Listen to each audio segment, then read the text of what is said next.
If you hear one song today, it should be that one. I'll tell you more about that in a little bit. But first of all, let's return to a story that's making waves in the newspapers this morning. Whether to ditch Rule Britannia and Land of Hope and Glory from next month's last night of the proms.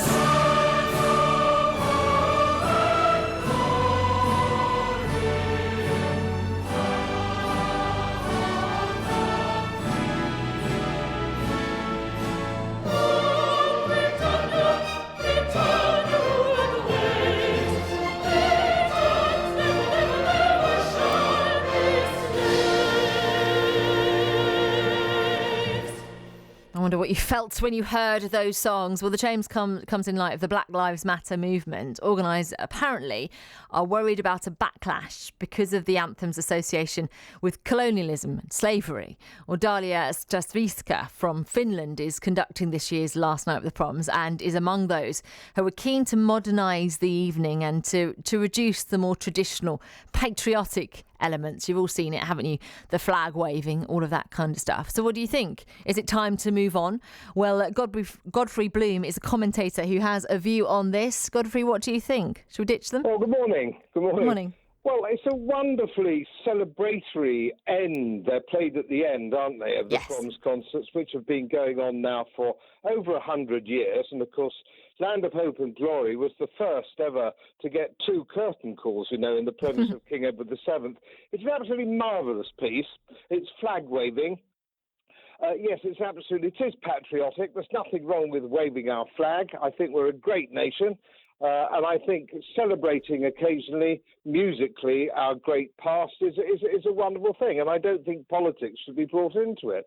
Certainly not radical politics from organisations which are fairly anti-British. So, no, let's sing it. And let's sing it hard and loud and wave our flags. How marvellous, what fun. That's Land of Hope and Glory. What about Rule Britannia? Surely the lyrics there are a little bit more, what shall I say, colonial. Yes, they're probably a little bit colonial if you read them, but there's absolutely nothing to do with it. You can't rewrite history. You can't get rid of the past. And our colonial history was neither all good nor all bad. No colonial histories of any country are. So it's a wonderful piece. People love to sing it, love to wave their flags. It's a lot of fun, and I think it's a great shame that politics have been brought into this. But is that naive though? You say it's neither all good or all bad, but slavery is bad. That's part of it. We can't shy away from it. That's part of the national conversation at the moment, and rightly so.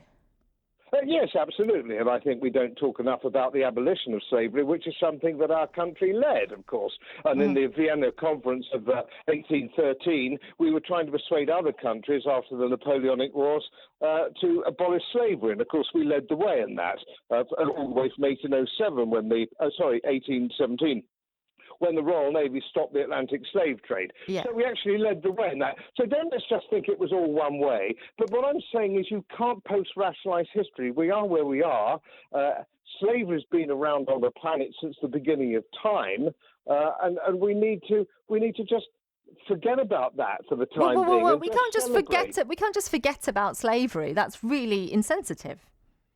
No, look, what I'm trying to say is, and I'm sure most of your listeners will agree, let's have a celebratory promenade concert and sing the traditional songs that we always do. If you want a discussion about slavery, global slavery, have a political programme and have a debate, but don't mix the two. I don't see why we should be mixing a musical celebratory event with politics, and I just think that's wrong. And I think most people, because of the outcry that there has been about this, feel the same way. I wonder whether there's a hybrid solution here, because I think the problem is the lyrics, right? Everybody likes the tunes. Can't we just make new lyrics? Well, if you read the lyrics, which I carefully did for both songs this very morning, you'll find absolutely nothing to do with slavery in them at all. No, it's the connotation. Yeah, I mean, obviously it's the connotations, isn't it? But, new era, new lyrics. You may make, or some people might make, but the lyrics by Benson, the music by Thomas Arne, and the people who have sung this, let's look at the people who have sung this with great gusto and conducted it. Sir Malcolm Sargent, Sir Andrew Davis. The music is by Thomas Arne. Bryn Terfel have sang it with great gusto. So is Kiri Te Koala. Now, let's just celebrate this for music and traditional music. Don't let's muck about with it. And if you want to have a political programme on the BBC at 2 o'clock at night, by all means do that. But let's celebrate the wonderful music and our wonderful history of what is a wonderful country and stop navel-gazing all the time. Let's enjoy ourselves. Let's get some fun back into our lives.